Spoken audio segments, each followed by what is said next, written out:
Hello guys, welcome back to my channel. তো মায়ার সাগরে গুড মর্নিং। তো আজকে সেকেন্ড ডে। দেখো, ঘুম থেকে উঠেই রেডি হয়ে গেছি। এখন বাজে 7টা। তো এখন যাচ্ছি, ওই মন্দিরেই যাচ্ছি সকালবেলার পুজোটা দেখার জন্য।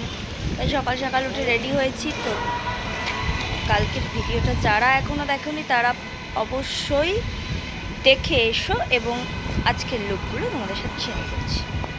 চলো আমরা টেম্পেলে সকাল সকাল আরতি দেখতে। জানি না, টাইম অনেকটা হয়ে গেছে, আদপেও দেখতে পাবো কিনা। চলো, দেখা হচ্ছে মন্দিরে। ও কিন্তু দেখা হবে কি করে, ভুলেই গেছিলাম যে মন্দিরে ঢোকার আগেই তো ফোনটা জমা দিয়ে যেতে হবে। তো কিছু করার নেই। তো আজকে ঘূর্ণিঝড় আসার কথা, জানি না সারাদিন কীরকম কাটবে বা কীভাবে, মানে সবটা ঠিকঠাক থাকবে কিনা। তো দেখা যাক। চলো চলো, যতটা পারবো দেখাচ্ছি। তো ভিতরে মঙ্গল আরতি দেখে টেখে আমরা এখন টোটো করে চলে যাব আমাদের লজে। তো ফিরে আমাদের আবার বেরোতে হবে। তো ফিরে ব্যাগ ট্যাগ নিয়ে এখন বেরোবো। ঝড়ও আসছে, চিন্তাও হচ্ছে কোথায় যাব, কি করব সত্যিই জানি না। তো দেখাবো সবটাই। তো যাই হোক, একটু এই লজটা সম্পর্কে বলি যে এখানে আসার আগে একটু খোঁজখবর নিয়ে আসা ভালো, কারণ আশীর্বাদ লজের এক্সপিরিয়েন্স আমাদের খুব একটা ভালো নয়। জানি না সব লজগুলোতে সেরকম কি না, কারণ এখানে জল কিনতে গেলেও মানে জলটাও কম্পালসারি নয়, মানে ওটাও কিনে খেতে হয়। তারপরে রাত্রেবেলা মাঝে মাঝে কারেন্ট যাওয়া, মানে জল না পড়া, একটু সমস্যা আছে। আর সেই অনুযায়ী রেটটাও বেশি, মানে হোটেলের রেটটাও বেশি, মানে দীঘা পুরীতে ওখানে ভালো হয়ে যায় মানে। তো যাই হোক, কি করা যাবে। তো সব কিছু পরিবেশের সাথেই থাকতে হয়, তাই একটা এক্সপিরিয়েন্স হলো বটে। কিন্তু মায়াপুরের মতো জায়গায় এরকম একটা মানে খারাপ এক্সপিরিয়েন্স আর হয় না। তো চলো এবার বেরোবো।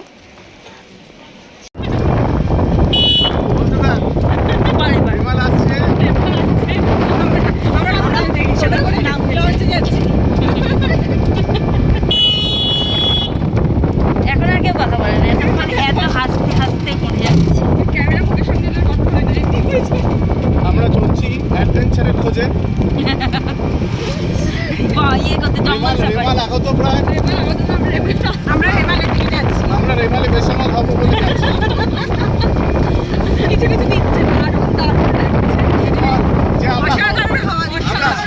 আমরা হাওয়ার মধ্যে দিয়ে যাচ্ছি। মনে হচ্ছে আন্দামান না, জঙ্গল সাফারি। এটা ধরে রাখ, ভালো লাগে। যেমন আমরা গাড়িতে করে গেলে সামনেটা ধরে রাখি না।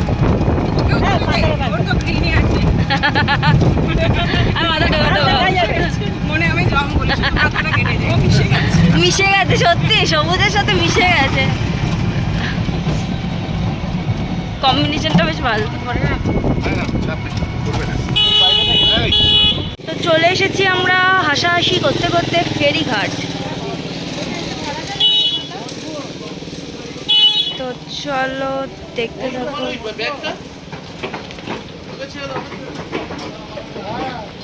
সবাই হাত মামামকে মাঝখানে দে। প্রচন্ড ভয় লাগছে আমাদের। ভয় লাগছে, টেনশন হচ্ছে আমার, টেনশন হচ্ছে। দেখো, আমাদের ছেড়ে আমাদের বাড়ির লোক সবাই টোটোতে বসে গেছে। দেখো সবাই জলের মধ্যে টোটো, মানে এটা হচ্ছে সব থেকে লেটেস্ট জিনিস। ফটো তুলে নিস স্ক্রিন। যাই হোক, আমরা একটা নতুন অ্যাডভেঞ্চার, রিমেল ঠাকুর যেন না আসে এটাই চিন্তা। নৌকা চলছে নাকি আমরা বুঝতে পারছি না, কিন্তু জলটা মনে হচ্ছে চলছে। বসলে বসে তো সবাই বসে।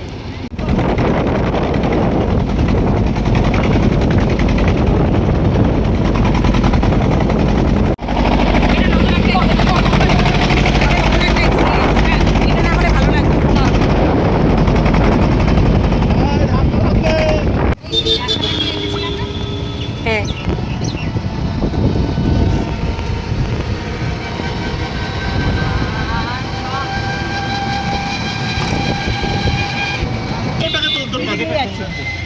আরে এদিকেও ছিল, তুলেছি রে ভাই রে।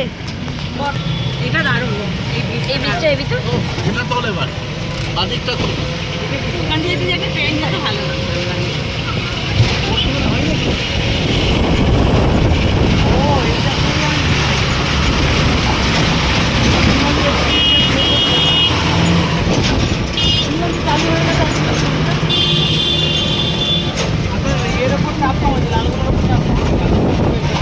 থেকে নেমে চলে এলাম প্রথম দর্শনীয় স্থান ভিজিট করতে।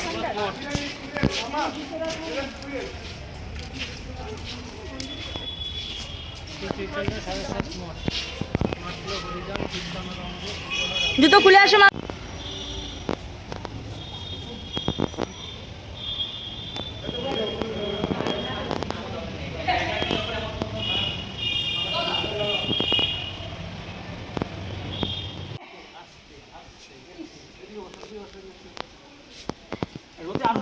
তো আমাদের জল মন্দির, নবদ্বীপের প্রথম ভিজিট করলাম জল মন্দির। তো নেক্সট যাবো অপোজিটে আরেকটা মন্দির আছে, সেখানে।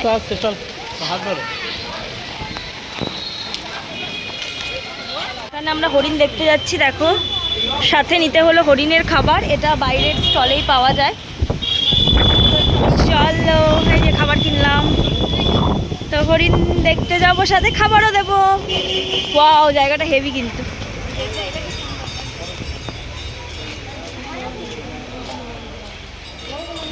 দেখ জায়গাটা কি সুন্দর। ওই যে জলের ওপর মন্দিরটা বলে, এর জন্য এর নাম জল মন্দির। এই লেখাতে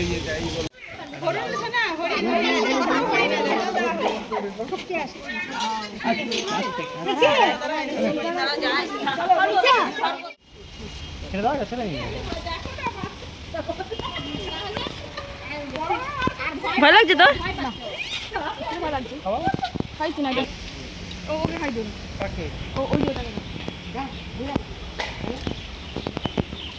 এটা দেখার পর দেখো এখানে কত সুন্দর মাছ দেখা যাচ্ছে।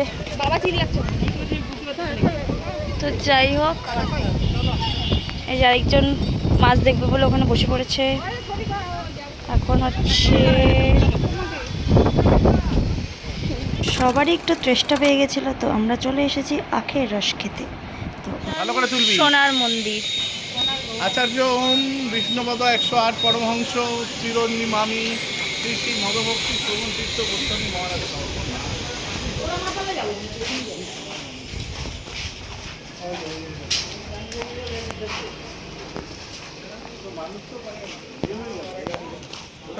ওটা পড়তে পড়তেই মানুষ ওখানে মানে স্ট্যান্ড স্টিল হয়ে যায়, আর আটকে যাবে। মন্দিরটার নাম সোনার মন্দির, কারণ কি ওই যে দেখো মাথার উপরে হলো সব সোনার, মানে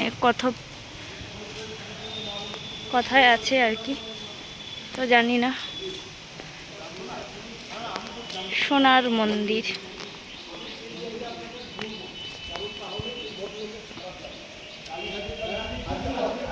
যখন বিশ্রাম করে, দেখো কপতি বিশ্রাম করছে। আমরা চলে গেলাম, টাটা, থাকো থাকো।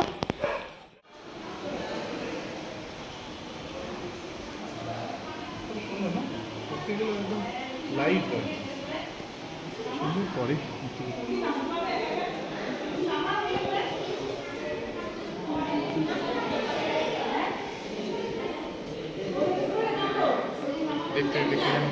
তো চলে এসেছি এরপর আমরা পোড়ামাতলার মন্দির। তো মন্দিরটা খুবই জাগ্রত, তো এখানে আমরা একটু ফুল মালা কিনে তো ঠাকুরকে পুজো দিলাম।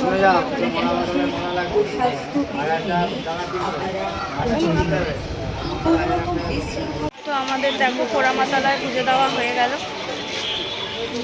আর পরে আবার বলবে যে আমাদেরকে নবদ্বীপ ধাম, কিন্তু এসে দেখলাম যে এখন কোনো ট্রেন নেই, তো তার দুপুরবেলা লাঞ্চটাও করতে হবে, তাই এখন আগে লাঞ্চটা করে নেব। আমরা লাঞ্চ মাছ খাবো, আমিও মাছ খাবো। করে ফিরে তো এলাম, দেখো এখন ঘড়িতে বাজে 1:41, আর আমাদের ট্রেন প্রায় 2 ঘন্টা দেরি। চলো এখানে বসেই সময় কাটাতে হবে, দেখা যাক কখন চলে আসে। আমরা আমরা টাইম পাস করার জন্য এখন আবার আইসক্রিম খাচ্ছি সবাই। কি করবো, টাইম পাস তো করতে হবে। তো 3 ঘন্টা ওয়েট করার পর যথারীতি আমরা ট্রেন পেলাম। তো এইভাবে হাসি মজা করতে করতে বাইরে রিমেলের ঝড় নিয়ে চিন্তায় তো আমরা আমাদের সাথে ট্রেনও ছুটে চলেছে কলকাতার পথে। তো যাই হোক, 2 দিন তো আমাদের বেশ ভালোই কাটলো। তো আবার সেই কাল থেকে যথারীতি রোজের নিয়মে ফিরে চলে যেতে হবে। দেখো প্রকৃতিটা কি সুন্দর লাগছে, আর আকাশটাকে খেয়াল করছো, মনে হচ্ছে এক্ষুনি বৃষ্টি নামবে। যাই হোক, সকাল থেকেই মনে হচ্ছিল রিমেল আমাদের ট্যুরটাকেই হয়তো নষ্ট করে দেবে, কিন্তু সেটা আর হয়নি। অবশেষে আমরা সবাই সাবধানে বাড়ি ফিরলাম। তো চলে এসেছি নৈহাটি স্টেশন। তো সবাইকে এখন টাটা করার পালা। তো চলো, পুরো ভিডিওটা কেমন লাগলো অবশ্যই তোমরা কমেন্ট করে জানিও, আর লাইক কমেন্ট শেয়ার সাবস্ক্রাইব কিচ্ছু না করে কিন্তু যেও না। তো চলো, টাটা, দেখা হচ্ছে খুব শিগগিরই।